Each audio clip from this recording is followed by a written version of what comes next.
Hello everyone. In today's video, I'll show you how to use color scales using conditional formatting in Microsoft Excel.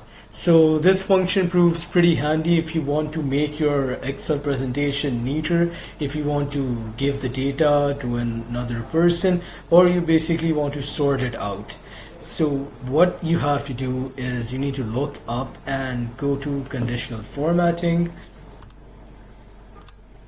From there are a handful of options that you can choose, but right now we're focusing on coloring scales.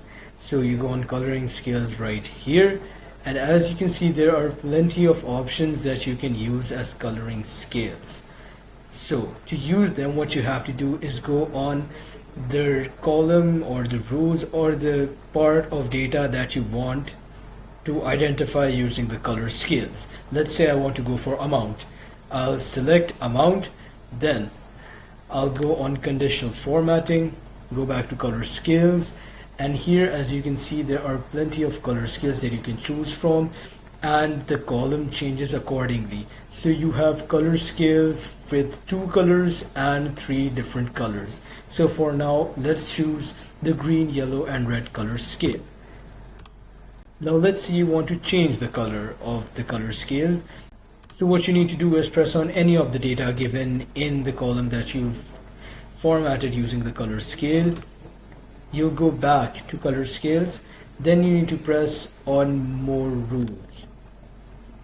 Here it's given you a lot of data, but you need to change the color scale. Here you can use the format style. You can change it if you want to do it to a 3 color scale or 2 color scale. Now from here you can change the color. Let's say I want a color of gray, and for the highest value I want a color of, let's say I want a color of blue. Now you press OK and it will format the colors according to that, from the lowest value till the highest value. This is for one specific block. If you want to do that for every single block, you go with the same option and you press on this color that you want.